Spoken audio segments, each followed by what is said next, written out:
Hello and welcome to the Spiritual Solopreneur Podcast. If this content resonates, please like and subscribe. Today, my guest is Jennifer Regular. Jennifer is founder of Lighting the Path. She works with spiritually attuned leaders and solopreneurs who have outgrown traditional roles and feel called to a deeper, more aligned expression of their work. Jennifer supports changemakers, healers, and conscious professionals in moving from burnout, confusion, and self-doubt into clarity, purpose, and embodied direction so they can lead from their soul, not from survival. Hi, Jennifer. Hello, Bev. Thank you so much for having me on the show and getting to sit with your audience. I'm excited. Thank you for being here.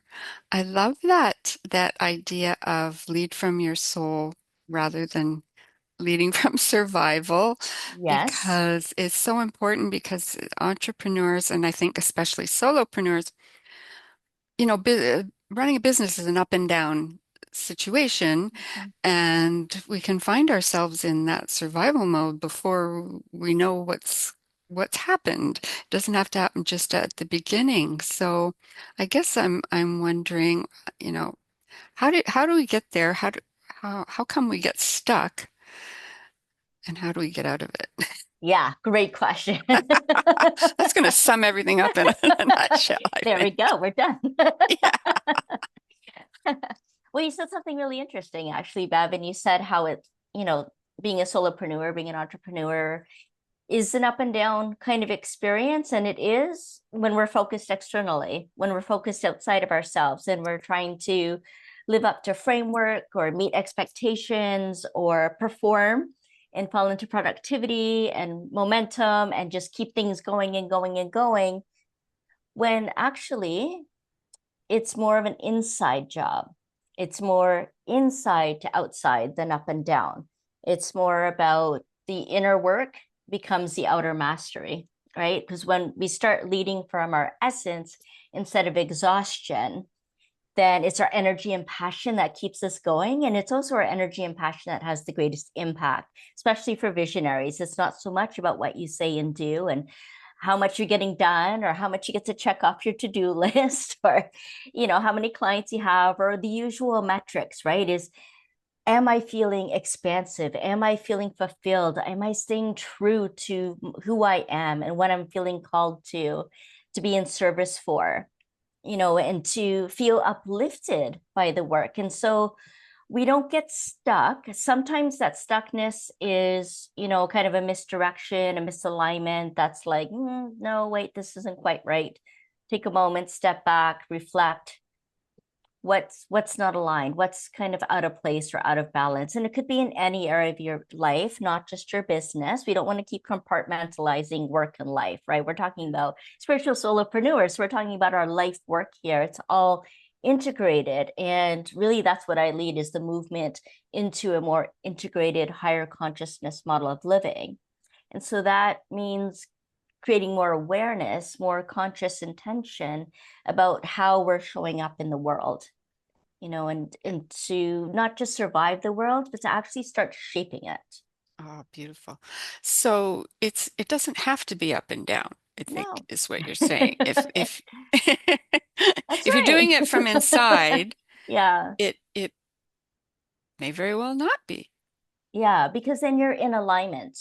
You're in alignment with your inner truth. You're in alignment with your passion. And it's interesting, actually, when I was completely depleted, I had continue to function in a role to role way of relating through my social services career of over 20 years. And then my marriage fell apart. I lost everything on every level. You can imagine the bankruptcy, the dogs, the husband, the home, the dream, shattered dream and all that. And I'm lying in bed just looking up and I'm like, I don't know what my future is anymore. I don't know what that's supposed to look like.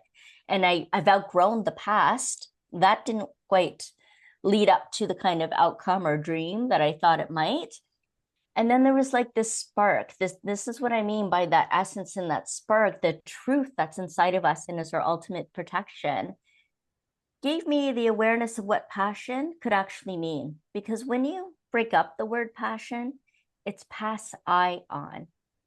and that I is your soul's expression of what you're here to pass on in this lifetime. Mm. So that's when the healing really started to happen. And that healing was just letting go of anything that I wasn't and that wasn't actually meant to be a part of my life, allowing that to just fall away. And then it opened up what life wanted to give me, what experiences I needed to have in our life, and the places, the resources, the allies, the teachers all came in to show me what life could be in a way that was beyond my imagination. Oh, And to understand that I, being what I'm here to pass on in this lifetime, is where the potency comes from.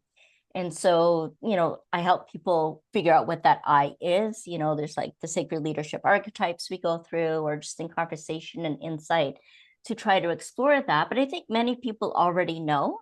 And it's really when we get into a network or an alliance or a membership or in front of a teacher or a coach that has the kind of frequency that ignites or catalyzes or wakes up and helps us to remember what it is that we came here for and who we really came here to be, and then help us to really stay in the true essence of that. And that's what I mean by leading from our essence rather than exhaustion, and starting to shine our light on the systems that weren't working. Like I moved out of that roll to roll way of relating into connecting more soul to soul. yeah. And when we get to do that, then that's when we start really catalyzing that transformation to transform.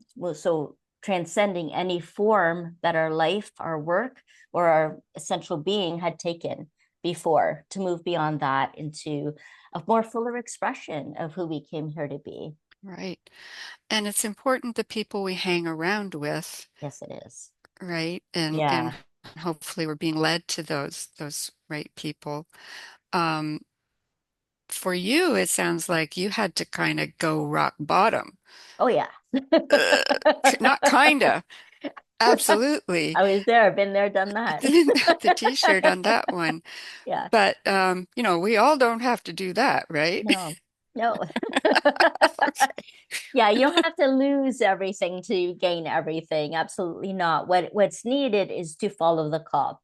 If you're feeling that deeper call into that something more, that there's deeper meaning and purpose behind being here right now, then listen to that. Feel called to that. Open up to that. Open up to that awareness. And that is available to us in many different ways, and however it comes to you. Sometimes Right. it's just an inkling, sometimes it's a huge wake up call, sometimes it takes, having everything taken away or losing everything or giving it all up, like the late Wayne Dyer did and talked about for many years, right? Right. Yeah, everyone has their own way of getting there. And that's what actually happens when you start connecting with people soul to soul, is that you trust the process, you trust the transformation, you trust that everyone has their path.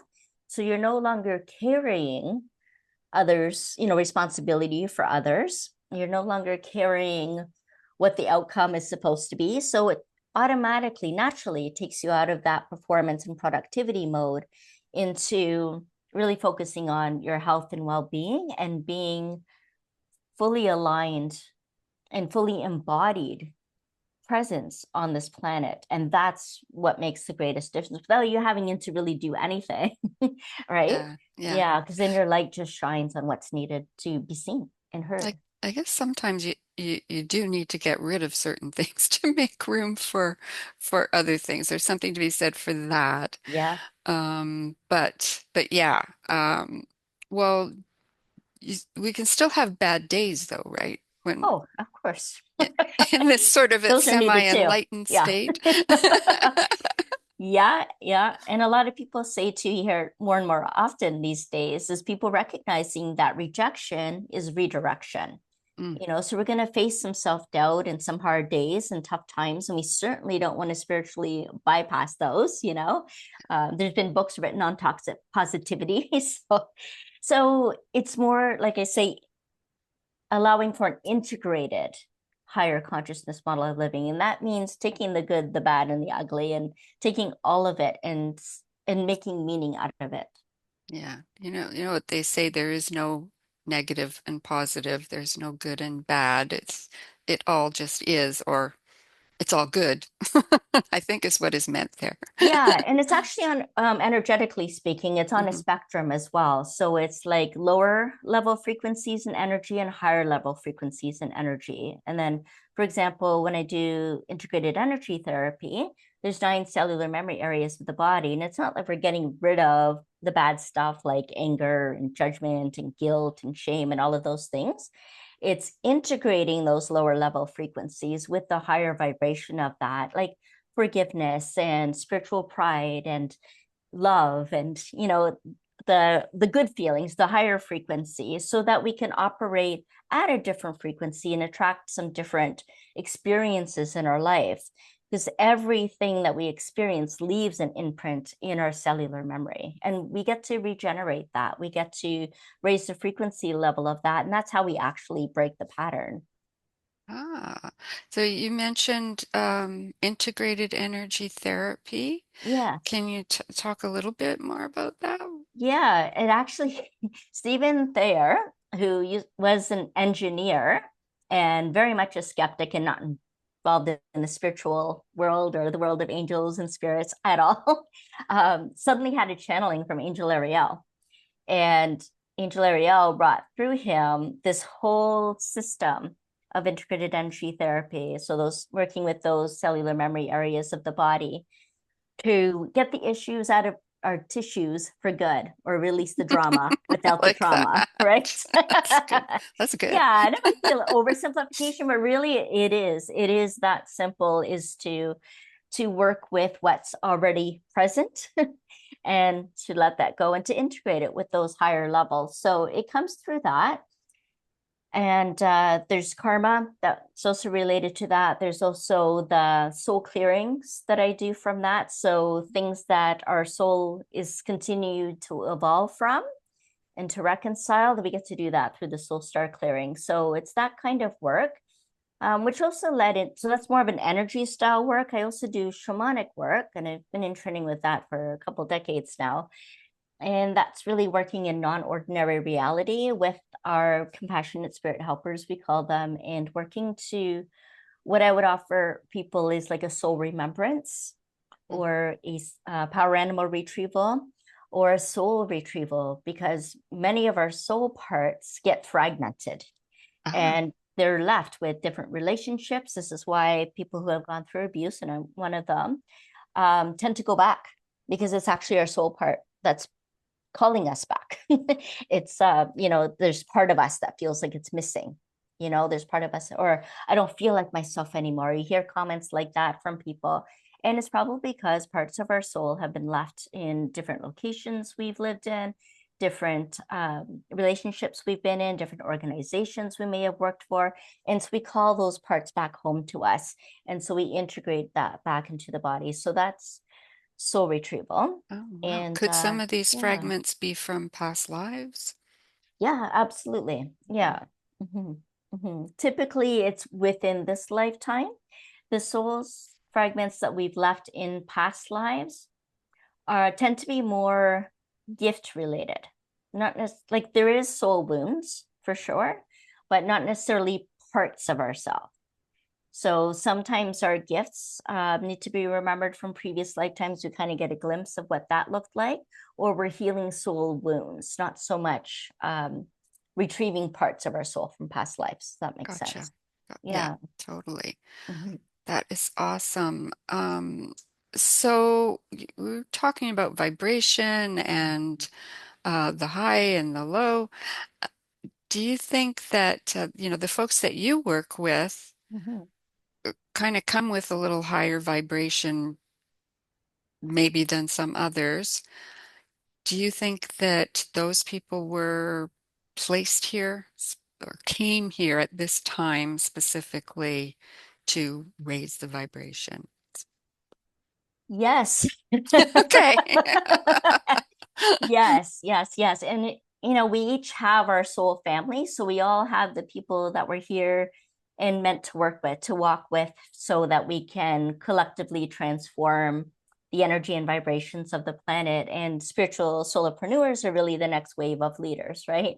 They're the ones that feel called into a new helping people with a new way of thinking, a new way of being, or that are leading a movement. They're the light leaders, right? And for that, we need to also fully embody our leadership, our light, our purpose, our presence mostly, so that transformation can occur. And so ultimately, what I do is bridge the healing with the leadership. I used to say, okay, was a healing practitioner. I did all that work, and now more in the empowerment thing. And then again, it's compartmentalizing, right? It's living in a duality. I'm like, wait a second. I think I'm meant to bring it all together now. Everything that I've done before, as a helping professional, as a healing practitioner, and as a leader and facilitator and guide and all of those things. And, when I used to do readings and things like that too, just bringing it all together. Those were all assignments, all initiation, all our way of being in training, if you will, Mm-hmm. for the work that I do now. And we all go through that. Nothing was for nothing. It was all meant to serve a purpose and to bring that all together. And so, yeah, it is the people that feel called to something. They may not have a full handle on it yet. I used to think it was like the healing practitioners and the change makers and the visionaries and speakers and all of those. And they do come to me. But then it was interesting that it's also people from marketing, from advertising, from business, from things you IT. just wouldn't expect. Yeah. IT, absolutely. Things you just wouldn't expect. Right. And sometimes it's because they're hiding behind that. They don't want to deal with people. They want to work more with like technology or something, and Right. so yes, they don't pigeonhole like what background people come from, but you're right, it's that there's something inside, and they may or may not know what it is, but there's a soul connection that's already present that becomes strengthened when we come together. Right. And sometimes these people are a little on the introverted side, Yes. um, or highly sensitive, Highly sensitive. empaths and things Yeah. like that. So Yeah. it's, Empaths and star seeds for sure. yeah, Yeah. I Yeah. think maybe we're all star seeds, but we'll talk about that Well, another time. yeah. So I guess what I was asking is, how are they handling this? It's a responsibility to raise the vibration of the planet. Yeah, it is. It is a responsibility and it can feel like a major burden, but it doesn't have to. That's where we shift from the carrying part to catalyzing part, Oh, oh, right? So we're not taking on that responsibility. We're embodying the leadership. We're becoming the leader that it takes to change thoughts, to change our way of being, to create that movement, And so yeah, there is a tendency for that introversion, but it's also not just that, it's also fear of our capacity to be able to handle yeah, all the chaos and the energy and people pulling at our energy and all of those things. And so, energetic boundaries is really important. Truth ultimately is our protection, but it's the way that we operate and how we approach things that really creates that transformation. So it's not like the introverts become extroverts, right? right. But Okay, there's a way that we learn to shape the world instead of just trying to survive it, like we mentioned in the beginning, right, right? And so there's a lot though that don't feel they have the capacity for that. Their mindset is such that they just don't believe that people will ever get it. And so there's a lot of people that are exiting or have been exiting the earth, and we'll see a lot more of that this year, unfortunately. oh, Um, and that's why it's so important for those of us who are able to help and to embody that leadership, not take on the responsibility of it, mhm. but to embody the leadership, to be the awakened presence, and to support each other in that collective transformation we're all moving through right now. Right. The last thing you want to do is be on your own Yeah, when you're feeling all that. You absolutely. want to be with a community like yours.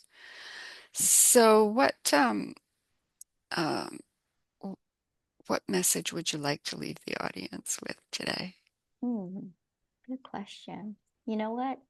It's my motto. I'll leave you with that. Okay.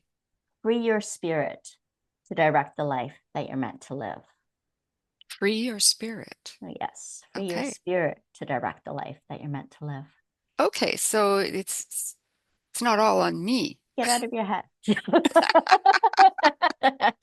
Spirit knows the way, man. So much less stress and effort when we can free our spirit Yeah. to Yeah. direct the life that we're meant to live. So, yeah. So being open and receptive to what soul, what spirit has in store for us. And I am so glad that I listened to that, because I was in that dark space, many years ago. And I still get there sometimes too, but there's a quicker recovery time now.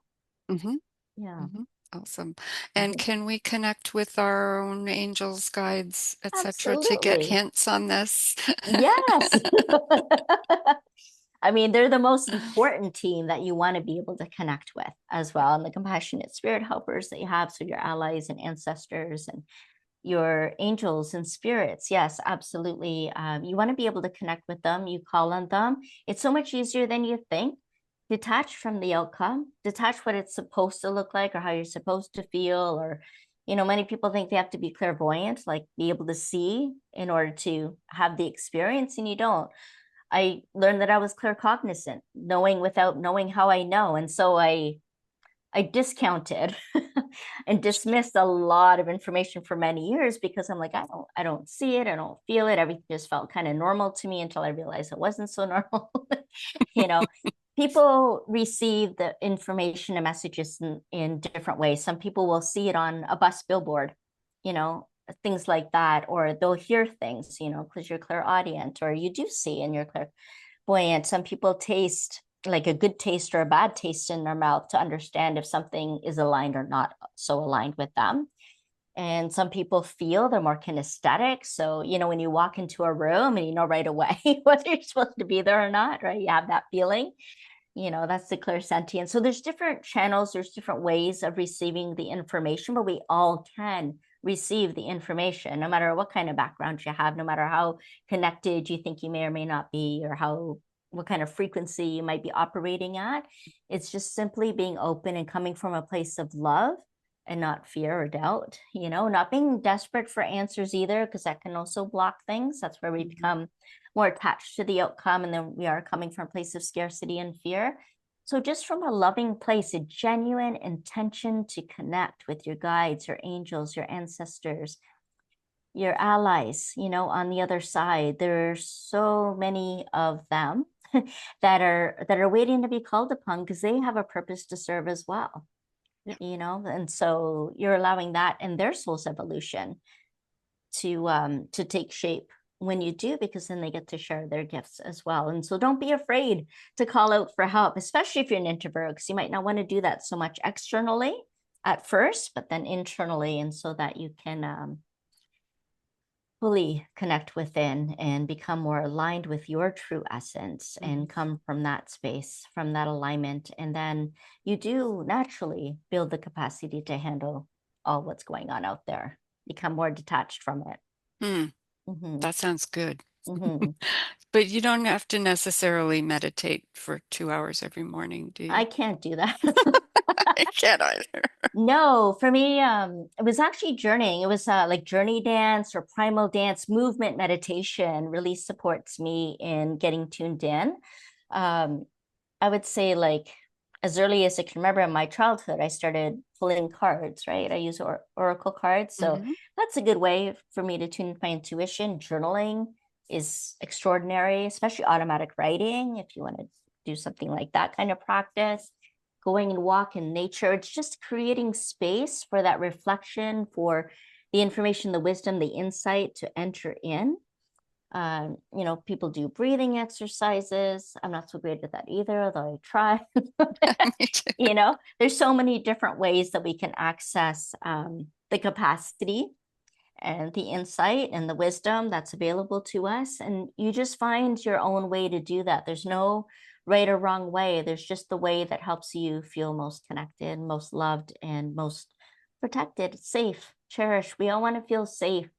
And I think that underlies so much of what we do and don't do in the world, is whether we feel safe or not. Exactly. Yeah. That's the thing. Hmm. So whatever S- soothes your soul, that's what you want to do. Yeah, Hmm. nice, nice. So what would you say was your signature program, or is it a one-to-one coaching or group coaching, or how do you deliver your services? Yeah. Well, what's new for this year, and we're doing this in 2026, is the Sacred Leadership Immersion. And so there's cohorts, there's groups. And so it's some self-paced learning modules, there's live calls, and there's also the one-to-one support. And that also has the Leadership Ascension Alliance that's merged in with that for the kind of support and collaboration, connect to elevate kind of expansion for that collective transformation we're talking about. So there's the one-on-one for, the deeper work that you may not want to discuss in the group, but it's an 11-week portal in really stepping into sacred leadership. It's restoring what leadership's really about. Because when you look at the etymology of the word leader, it's lidere, which means to guide and bring forth. And that's essentially what the sacred leadership immersion is all about, is to guide and bring forth what your eye is for you to hear to pass on. Nice. Yeah. And how can people get hold of you to join your program? Yeah, I hang out the most on LinkedIn. So you'll Okay. find me there, Jennifer Regular. Not too hard to find me. There's not too many Jennifer Regulars out Not there. too So many. I pretty haven't come easy to across find. another one. Yeah. And then my website, which I'm at this point, is needs to be updated a little bit, but you'll find the links to everything else on there, like the podcast on YouTube, and the Inspired Living blog is on there, and other offerings, and that is lightingthepath.ca. Okay. I Well, am on Instagram, but I don't hang out there as much. So LinkedIn or the website are the best okay. ways. Mhm. We will get those in the show notes. Thank you. And thank you so much for being here. I didn't know you pulled cards. So next time you come, we'll do a card reading Yeah, that as sounds well. wonderful. All right. Absolutely. Sounds Okay. good. All Yeah. right. Well, thank you for being here again, and we will talk again soon, okay? All right. Thank you. Okay. And my name is Bev Young, and I am your friendly neighborhood or virtual web designer and digital marketing specialist. And I help spiritual and heart-centered entrepreneurs get more credibility and visibility online with websites they love and that work. See you next time.